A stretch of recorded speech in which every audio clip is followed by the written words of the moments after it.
آله وأصحابه أجمعين. رب اشرح لي صدري ويسر لي أمري واحلل عقدة من لساني يفقهوا قولي. اللهم أخرجنا من ظلمات الوهم وأكرمنا بنور الفهم وافتح علينا بمعرفة العلم وسهل أخلاقنا بالحلم واجعلنا ممن يستمعون القول فيتبعون أحسنه. اللهم اجعل أعمالنا خالصة لوجهك ولا تجعل فيها حظا لغيرك. وصل اللهم على سيدنا ونبينا ومولانا محمد صلى الله عليه وسلم وعلى آله وأصحابه أجمعين والحمد لله. Assalamu alaikum wa rahmatullahi wa barakatuh. How's everyone today? Alhamdulillah. Just 1 second. Trying to get to Surah Nur.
We entered in verse number 9.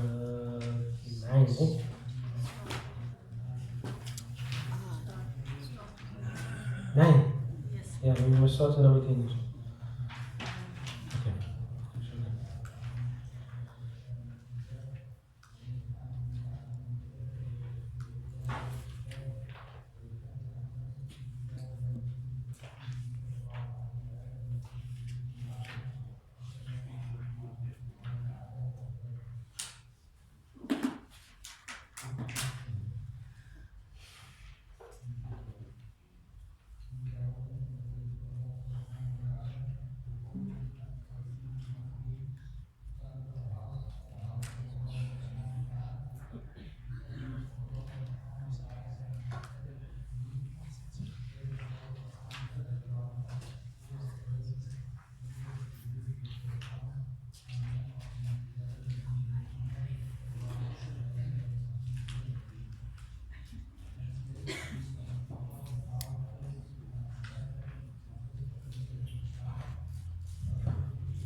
أعوذ بالله من الشيطان الرجيم. بسم الله الرحمن الرحيم.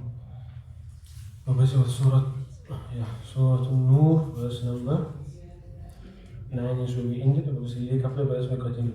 Allah subhanahu wa ta'ala says, بعد أعوذ بالله من الشيطان الرجيم بسم الله الرحمن الرحيم. والذين يرمون أزواجهم ولم يكن لهم شهداء إلا أنفسهم فشهادة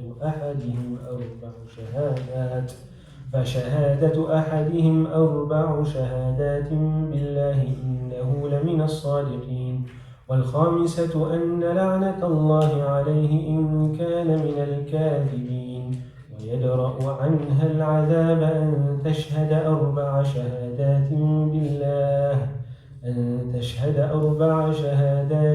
بالله إنه لمن الكاذبين والخامسة أن غضب الله عليها إن كان من الصادقين.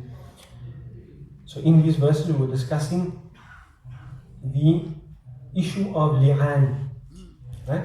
When a husband accuses his wife of committing adultery. A number of ways that this can come to the court. A guy can actually go accuse his wife in court, or if she wants to take the case to court, she can then raise the issue with the judge and say that my husband has accused me of this, and then he would have to testify to that, or she can present a proof that he actually did do that, and then the issue will be raised to a court as well. What's the proceeding? The proceeding is that it's a very specific proceeding, right? There's a very specific phrase that must be said and things that follow on from that. Um, the husband will have to say 4 times, he will have to take an oath saying that he is truthful in his claim in relation to his wife. And there's actually different types of li'an that can take place. One is when a person just wants to absolve themselves, or when a female wants to absolve herself of a claim that was made against her, a claim of adultery. Another one is when a guy raises the issue to the court because he wants to deny paternity, in addition to a punishment to deny paternity. And the other one is when he just wants to deny paternity, but he doesn't want to exact a had or anything like that. In all 3 of the cases, though, actually in the first 2 of the cases, the husband says his 5 oaths, female then swears her 5 oaths. In the final one, she doesn't have to do the 5 oaths because there's no punishment on her in the first place. But in the aftermath of this, what happens is, if he gives his oaths, she doesn't want to give her oaths, then the punishment will be exacted upon her, right? The rajm. If he gives his oaths and she gives her oaths as well, then she will be absolved of the had. She will not get it, but they will become eternally haram for each one another. They cannot ever get married again. This is not like,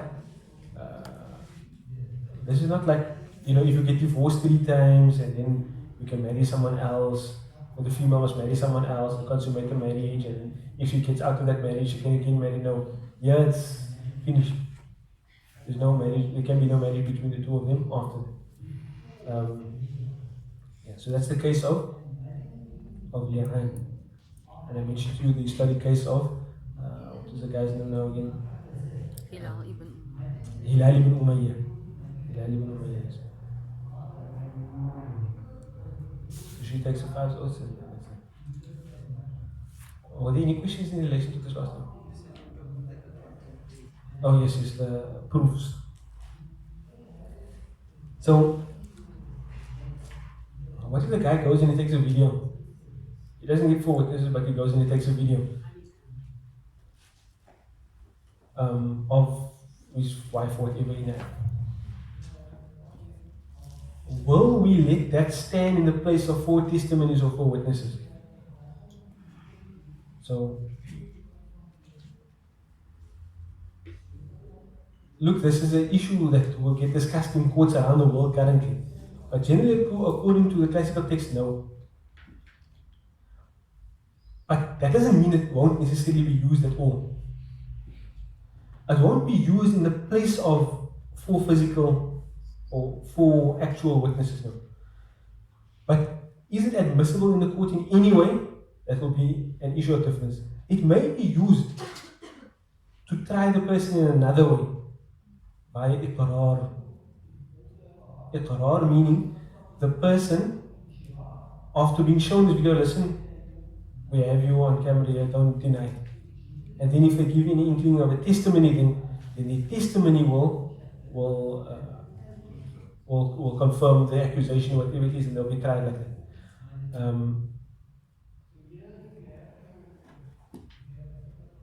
And then it will, you see, the nature of such a matter is that in addition to having, what did I say last time? You have to have a court, right? You have to have a court. Now, a Sharia court requires a qadi. Requires a qadi, a judge. Now, there's an important question here. What does a qadi do? What's the difference between a qadi and a mujtahid, or qadi and a mufti?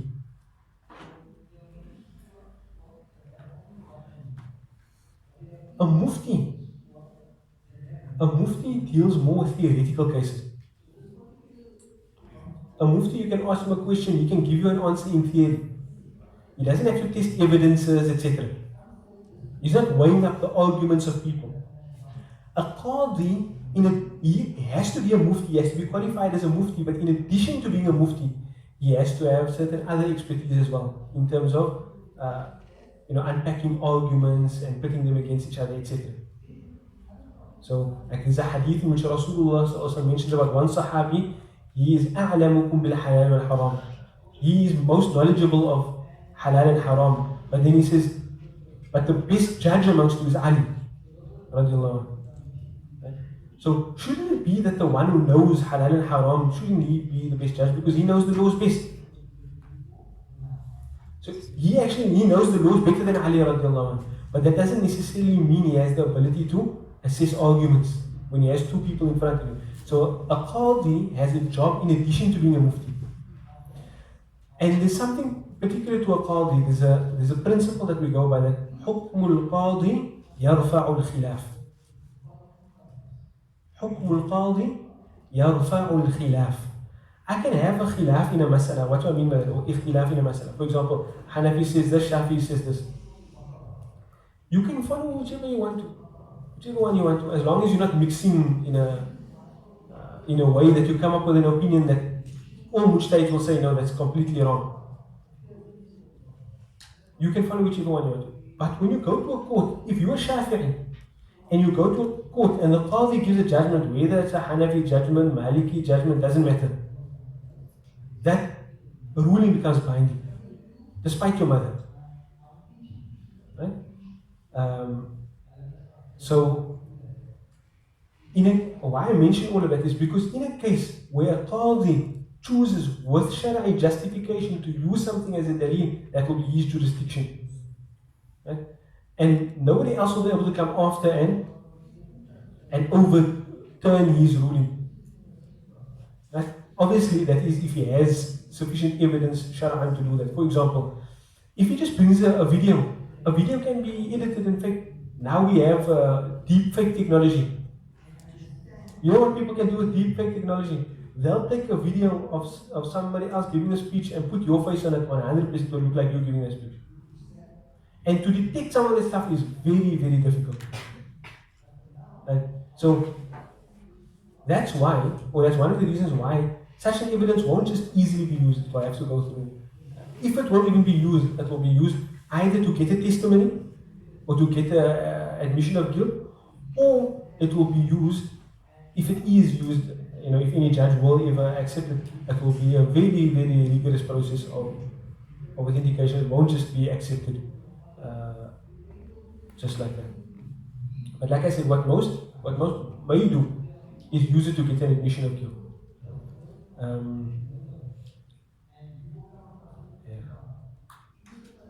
And again, the asl of the court, or the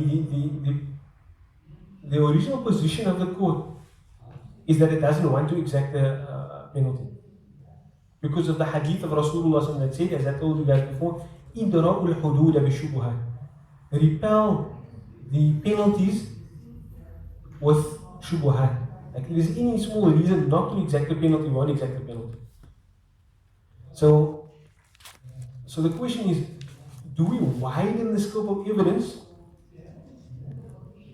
or do we narrow it down? So that hadith seems to indicate that we narrow it down. Not necessarily to let criminals get away. No. Because the door of tawbah is open to them. Right? And again, I told you the Sharia is on the side of caution. So any system of law, as long as there's human input in it, there's going to be some degree of error. Either that error is going to lead to you trying people that's innocent, or you exonerating people that are guilty. So the Sharia opts for the second. Rob, question?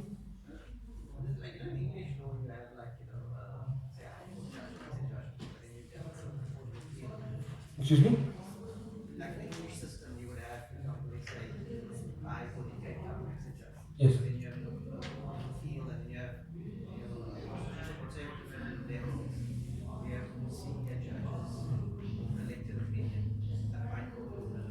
Yeah. Does that also, is there some assistance? Sorry, because I was thinking, like you're saying that a party makes a judgment, Yeah. but it was also fallible. Yeah, so If a case, I mean, you think, okay, that maybe the ruling was incorrect, is there like a similar system of court of appeal where other parties would sit? what they would have is they have a system of qudat. It's not going to go to a different court. But what will happen is either the qadi will not give judgment and he'll step down, or you'll be told to step down, or he'll work with other qudat. So that's why you'll read oftentimes maybe in a biography of somebody, he was a qadiyul qudat. Qadiyul qudat. That basically means he's a qadi of qadis. So what the qadi of qadis would be like the senior qadi. So there could be some, there'd be discourse around the judgment before the judgment is given. But I think once the judgment is given, I don't think it'll be overturned. But like I have to double check on that masala. If there were historically systems of varieties of court. But in terms of the classical methodology, as long as the judgment of the qadi is based on a valid ijtihad, won't be overturned. But let me double check that. Yeah. Once a judgment is given, will it then be overturned by another judge?